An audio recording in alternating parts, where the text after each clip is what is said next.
All right, volume of cones. So volume of cones, like with pyramids, is going to be 1/3 of a cylinder.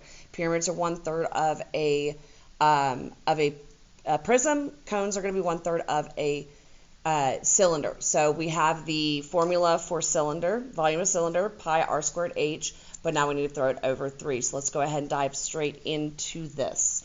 All right, so in our formula, we need radius and we need height. So we take a look. We need to note here that 10.2 is the diameter. We don't want that. We want the radius. We need half of that, which would be 5.1. Given straight with our height, nice. Don't even have to deal with the slant height yet. But here we've got 7.3. With the cylinder video I showed in terms of pi, we're going to do that again here.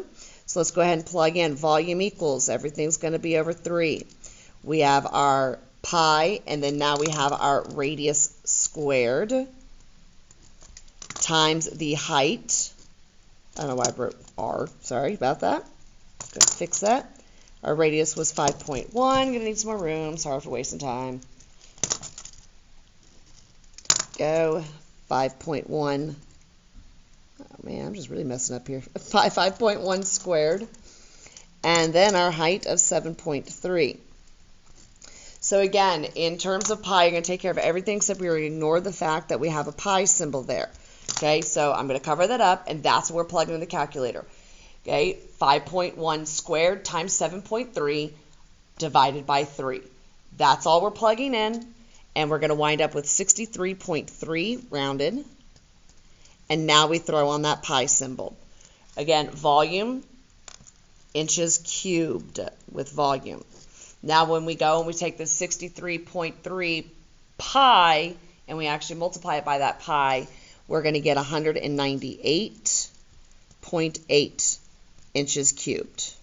So there's in terms of pi, which is what we call exact measurement, and then we have our rounded. All right, next. Here we have our radius of 10. But what we're going to notice is we have our slant height.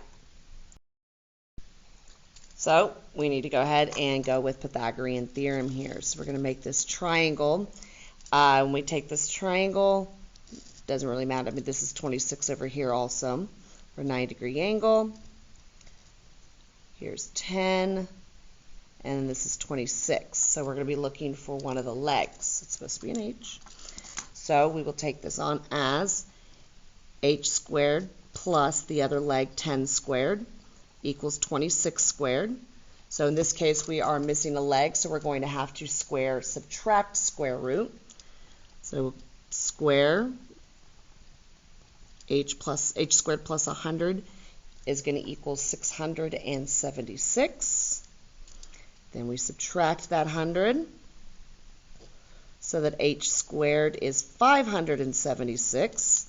Last step, square root, your height is going to be 24. All right, so we can go ahead and plug that in here. H equals 24. All right, formula time. Our volume, everything's going to be over 3. We're going to have pi times the radius squared, wrong color. This time I'll remember to do it. There we go. Times the height of 24. When we plug again, just plugging in 10 squared times 24 over 3 into the calculator so we can get our exact in terms of pi, we're going to wind up with an even 800 pi. We're in inches, so we have inches cubed. Now we plug that pi in, 800 times pi. We're going to get a bigger number, 2,513.3 inches cubed. There we go. Now, last one, what would geometry be without working backwards? So let's take a look. Here we're given the volume. We are going to find the radius. All right. So what do we know? Well, height is 8.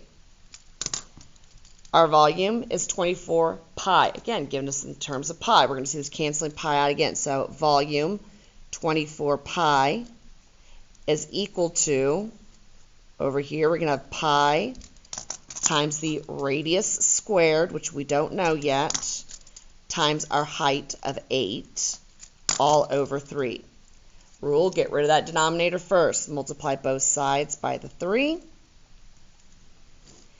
And then over here, all we do, the only thing we can multiply those numbers, the 3 times the 24 to get 72 pi. And over here, all we have left is what's in the numerator, pi times radius squared times 8. So we did this with our cylinder. We're going to go ahead and divide both sides by the pi to cancel that, and by the 8 to cancel that. And what we do to one side, we do to the other. I switch these around now so that the number is underneath the other number, the pi is underneath the pi. These cancel. Radius squared, 72 divided by 8 is going to give you 9. Radius is still squared, square root. Get rid of that exponent. Your radius is going to equal 3, and that'd be 3 yards. I just didn't write it